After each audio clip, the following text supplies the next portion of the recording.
Hey folks, hope you're doing well. Let's see, this will be Friday. We're into May. Wow. It's the 5th. It's just moving along. Time to plant seeds. Time to get the tomato plants in and cover them so that they can grow. Well, looking forward to that, getting the old hands dirty, at least the gloves, dirty. Although I've planted flowers and the stupid squirrels that I enjoy having around and feeding have been eating all the buds off my plants. Guess I didn't think about that. Anyway, I just want you to take a moment, consider something that perhaps you've thought of many times.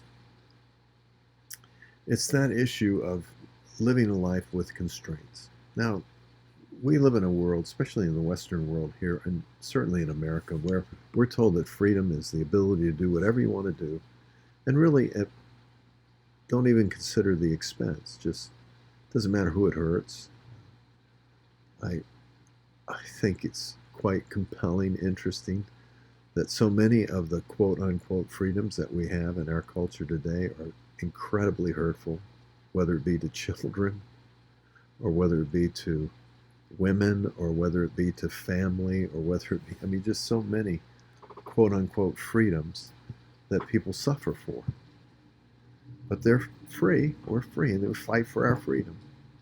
But think about freedom, what it really means. Freedom with constraints. Freedom that recognizes the God who gives us all things. So freely you've been given in Matthew 10:8, freely you give. And 1 Corinthians 4:7, what do you have that you haven't been given? And if you've been given it, then, why do you boast? There's a freedom, but there's a recognition. The recognition of the one who entrusted us with it. That lack of recognition, if we consider him to be, a despot because he wants what he's given to us freely, our life, our privileges, even the fact that we live in this nation. The fact that we can't actually own things.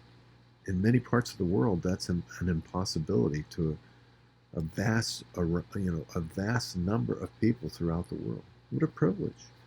What do we do with it? Well, just take a moment and think about the fact that God did give us a liberty, but the liberty is in Christ. That he set us free. What did he set us free from? Ourselves. Because truly we are the constraint. We are the boat anchor, if you will, that holds everything back.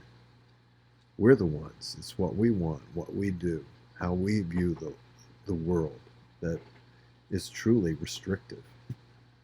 Think of all the doors that faith in Christ will open to you today. The opportunities to see things you've never seen in a way that you've never seen them. To believe what you've never thought you could believe.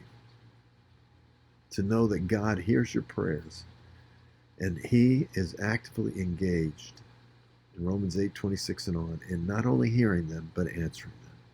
That's our God. Wow. He's a father. And we can cry out to him there in Romans 8:14. Yeah. Our God. I guess this isn't a bad gig. We get to, and that's, by the way, a 70s term, you have to be a certain age to know these things. Of course, I don't know anything else, but I do know that particular time frame. Anyway, so let's be those people that are free, not enslaved to ourselves, so that we can live our life in recognition of our Master, the one who truly loves us and gave his life for us, who bought us with the expense of his own blood, so that we can be free, truly free, to live life the way it should be lived, in faith, in him. Till next time, friends, God bless you.